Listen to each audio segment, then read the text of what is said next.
GEM International is a new diamond explorer in the richest diamond-producing country in Africa, located next to the fourth largest producing diamond mine in the world. International Spotlight is on an 1109-carat diamond recently discovered in Africa by a fellow Canadian junior with a proven operator and finance team. GEM International trades on the TSX Venture Exchange, symbol GI. Visit us at gemdiamondmining.com.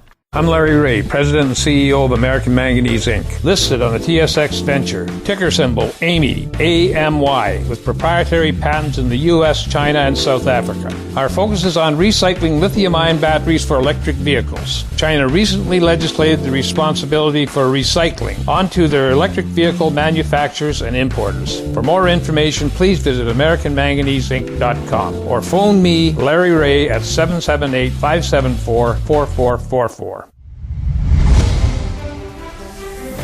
Welcome to the Goddard Report.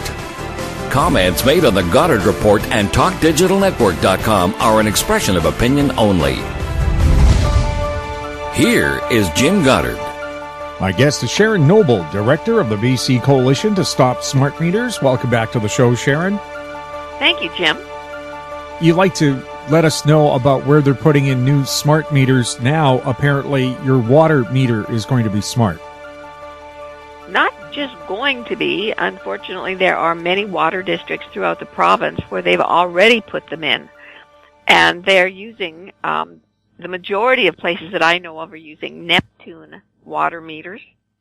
And they emit very strong signals every 6 to 14 seconds all day long, even though the water meter the data isn't being gathered more frequently than once a month or every 2 months. And I would like to warn people that if they have these, especially if they have these in the house, that they should try to cover them up with some metal, some aluminum foil, heavy-duty aluminum foil that you can buy in, say, Home Depot. Because these things are emitting signals all day, every day, right through the house. If the meter is outside in the ground, there's probably not much of a problem, but not all of them are. Why would they have to have a water meter report every 14 seconds? I don't understand it, Jim. What they say is that it will identify leakage to them. But I don't believe it's communicating with a collector. As far as I know, the readings are still being taken by people driving by. It's a one-way communicating meter. And I believe that they're having to drive by in a car with their computers. Now, perhaps some of these are communicating through hydro system to the collectors. But I'm not familiar with that. I haven't been able to find any documentation about that. If somebody has something like that, I wish they would send it to me. But it seems ridiculous.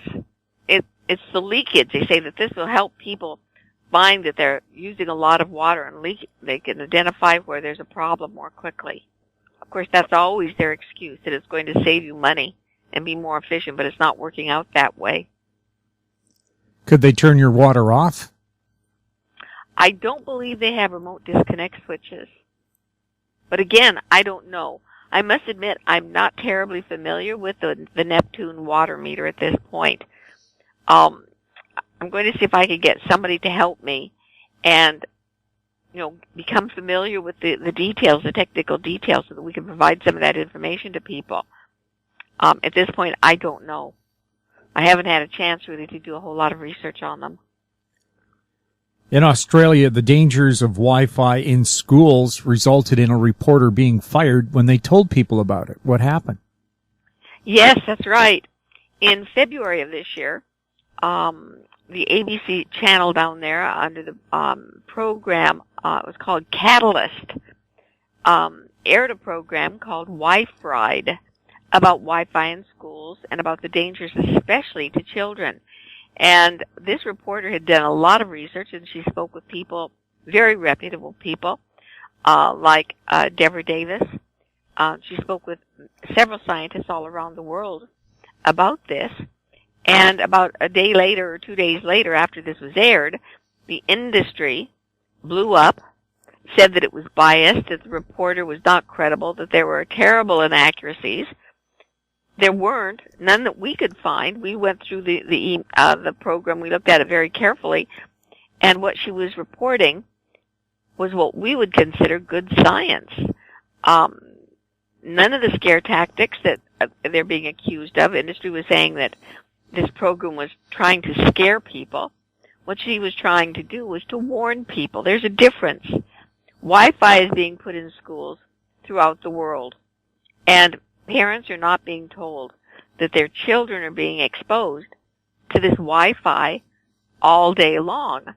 Also, they're being encouraged to bring their cell phones or their wireless tablets to use in schools, and the teachers are not being told that there are certain ways that they should and should not be handled. For instance, the children should not be any closer than a few inches from these things. They shouldn't have them on their laps. They shouldn't be holding them in their hands.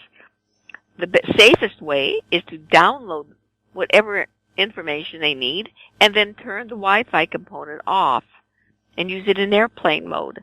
But the teachers are not being told this. The parents aren't being told this.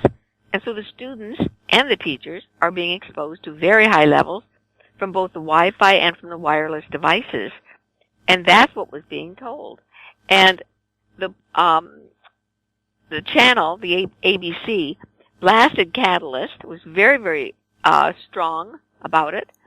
And finally, just a couple of days ago, they suspended the reporter for inaccurate scientific reporting. And this is in the face of this National Toxicology Report released in May, the $25 million 10-year program, saying that the dangers from cell phones and Wi-Fi is real, and it's very, very dangerous. People have a right to know these things, but the industry just doesn't want the people to know. Well, of course, it's a multi-billion-dollar industry. Anything that would slow sales is not encouraged. Plus, of course, most of your major media outlets rely on that advertising. Not only that, but they also want to be able to make sure that all of the people, for instance, the school boards, the provincial health authorities, and people like that are kept in the dark. And so no one, whether it's the media, whether it's the cancer societies, whether it's our provincial health authorities, no one is looking out for us. And anyone who should have the information is remaining silent. And I think this includes Dr. Perry Kendall. Why isn't Dr. Perry Kendall stepping up? And why aren't the health authorities in Australia speaking up about this? It's a major mystery, and I believe that we have to speak out. The public, we have to speak out about this. And I'm encouraging in my update, I've been encouraging people to write on behalf of this reporter, as well as on behalf of people like Ian Jessup here in Victoria, who was fired because of his outspoken investigative journalism. Whether it's about Site C, or whether it's about hydro, whether it's about all sorts of things that the government is doing, what the corporations are doing, the independent reporters are being silenced. At least in the main media. It's only through avenues such as yours, Jim, where word is being able to get out. The BC Auditor General has thrown their hands up about dealing with smart meters of any kind. Can you tell us what they said? Well, they basically said there was nothing they could do. They basically have walked away from the issue, that things such as fires are happening, things such as BC Hydro is lying to the public. They're walking away. They're saying that there's really nothing they can do about it. I think it's shameful. The Auditor General in Ontario looks into the smart meter program annually as part of their review process, and has written some blistering reports about the smart meter program, about the waste of money, about the lack of benefits, about the problems that occur, and about the potential dangers. And our Auditor General has never said a word. For years, I and others have been sending her information, asking for comments, asking for her to investigate BC Hydro. I wrote and asked if she would investigate the smart meter program's financial stance. The financial report that I've seen with regard to the smart meter program is woefully inadequate. It excludes things such as the need for cybersecurity upgrades. It excludes anything about the shortened life expectancy of the smart meters. In the business case, Hydro said that the smart meters would last 20 years, and that's the basis that everything was amortized. But yet, industry itself has admitted and reported to the U.S. Congress that the average life expectancy is 5 to 7 years. Where is this funding coming from? Where are the contingency funds? There is none that's reported in their financial report. Neither is there any reporting of the millions and millions of dollars in legacy fees that have been extracted from us, the extortion fees that are in excess of $4 million a year. Where is that money going? Is it going into the general government coffers? I think this is something that the Auditor General should be investigating, but she's not. We'll have more with Sharon Noble right after the break. GEM International is a new diamond explorer in the richest diamond producing country in Africa, located next to the fourth largest producing diamond mine in the world. International Spotlight is on an 1109 carat diamond recently discovered in Africa by a fellow Canadian junior with a proven operator and finance team. GEM International trades on the TSX Venture Exchange, symbol GI. Visit us at gemdiamondmining.com. I'm Larry Ray, President and CEO of American Manganese Inc., listed on the TSX Venture, ticker symbol AMY, A-M-Y, with proprietary patents in the U.S., China, and South Africa. Our focus is on recycling lithium-ion batteries for electric vehicles. China recently legislated the responsibility for recycling onto their electric vehicle manufacturers and importers. For more information, please visit AmericanManganeseInc.com or phone me, Larry Ray, at 778-574-4444. In Goddard we trust. Welcome back. We're speaking with Sharon Noble. Sharon, you have some suspicions after a cluster of eye cancers were reported in Hunterville, USA. It's in North Carolina. It's a suburb of Charlotte. What do you see there, and what are they not looking at? There was an article that I received earlier this week about a real cluster of these eye cancers, melanoma of the eye. And it's a very, very rare cancer. Normally one in, I don't know how many millions of people, but there are quite a few people in this small town that have it. And they're looking at all sorts of environmental reasons. They're looking at things in the water. They're looking at pollution in the ground. They're looking at all sorts of things, and they haven't been able to find anything. The one thing that I would suggest that they look at is the radiation level. Are these people who have eye cancers, are they all heavy cell phone users? There are many studies that show a close relationship between cancers of the head, of the brain, of the eye, of the ear, of the salivary glands, of tongue and tonsils even, that people suffer after having used cell phones for a few years and for, heavy usage during that period. And I don't see that anybody in Huntersville is looking at this. I do have the addresses of the city council, and I'm going to write them with a few studies and suggest that maybe they want to look at this.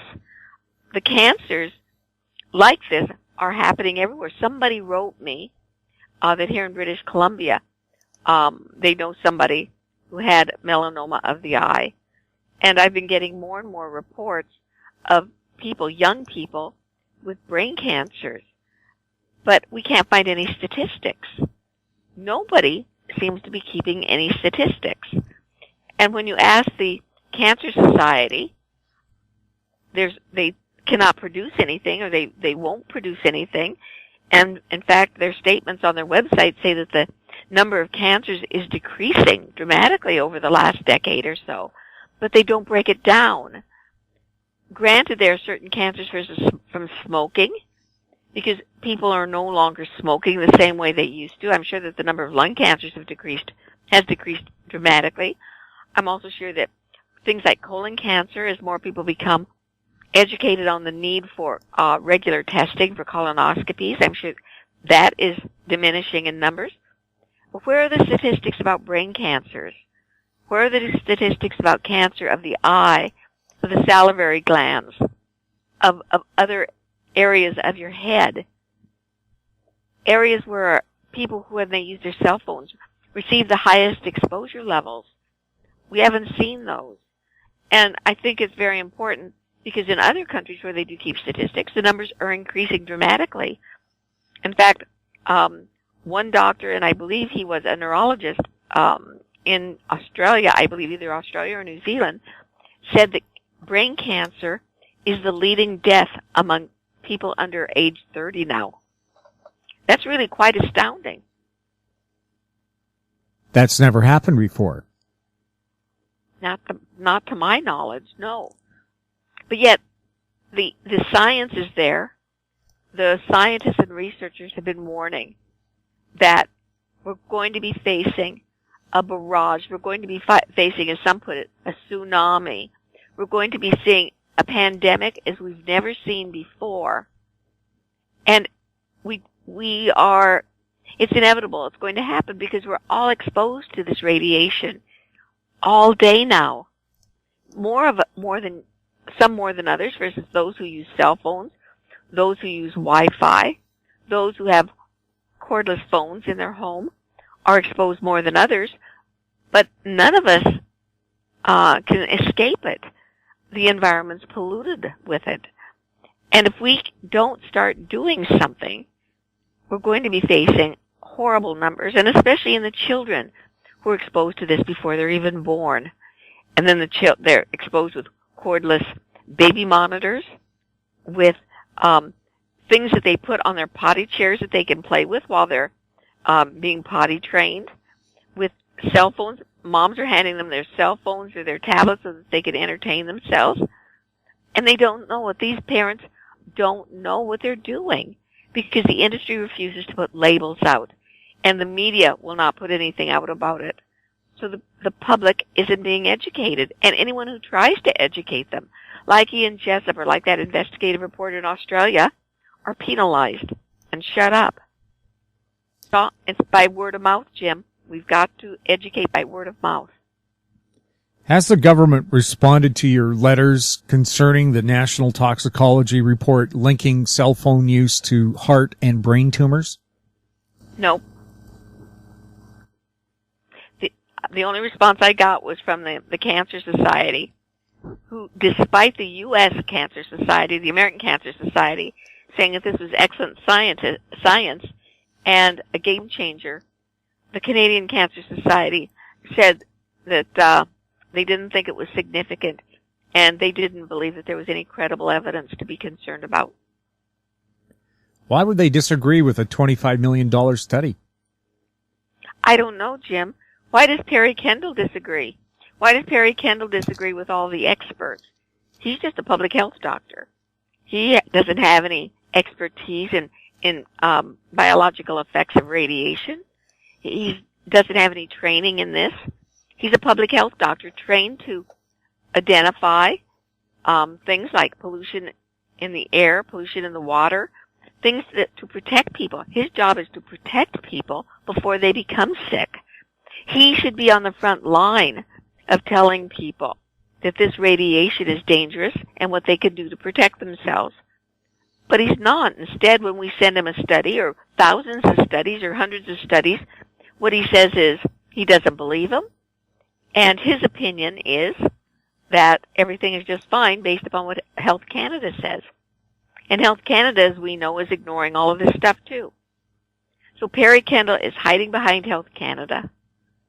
And we don't have anyone out there who is pushing to get this information out there. And Perry Kendall is allowing, in fact, he's promoting things like Wi-Fi in schools and smart meters on homes. So he's a party to the proliferation of this radiation that we're experiencing. Does anybody in the legislature ever ask questions about this? No, not that I know of. When I've given this information to the NDP, John Horgan told me he really wasn't interested or concerned about the health issue, about smart meters, for instance. He doesn't seem to understand or chooses not to believe that the science is there that's very, very important. No, not as far as I know, there's no one in the legislature, and I don't think there aren't that many people in the federal parliament either who are speaking out for us. There are a few, but not many. Sharon, is there any update on your class action lawsuit? None. Can you believe it? It's in 7 months. None. Not at all. And I don't know why. I'm frustrated beyond belief, and I'm sure everybody else is too. But I think I've said this to you before, Jim, even if and when it's certified, the class action is certified, it is just the beginning. We have to stop these things now. And I believe the most important thing that we can do to get these things stopped and removed from our homes is to fight these things on the basis that they're fire hazards. They are fire hazards. Fires have occurred. Fires have occurred in British Columbia have been caused by the smart meters. They've occurred all over North America, and they are continuing to occur, and they should be removed from our homes. We need to demand that the NDP step up and support us in our demand for a recall. We should be getting our money back. These are defective products that Itron has foisted upon us and that BC Hydro negligently contracted. Sharon, is there a website that people can go to get more information? We've got 2 of them, Jim. One is for the basic the smart meter information about fires and things like that. It is www.stopsmartmetersbc.com. The other one has health information on it, and it is www.citizensforsafetechnology.org. Sharon, thank you very much for chatting with us. As always, my pleasure, Jim. My guest has been Sharon Noble, Director of the BC Coalition to Stop Smart Meters. You're listening to the Goddard Report on TalkDigitalNetwork.com. You can find us on Twitter at TalkDigitalNet or check out our popular YouTube channel, Talk Digital Network. Questions for the show can be emailed to info@howstreet.com. I'm Jim Goddard. Thanks for listening. Comments made on the Goddard Report and TalkDigitalNetwork.com are an expression of opinion only. The Goddard Report is available online and mobile at TalkDigitalNetwork.com. The Goddard Report is a production of How Street Media Incorporated.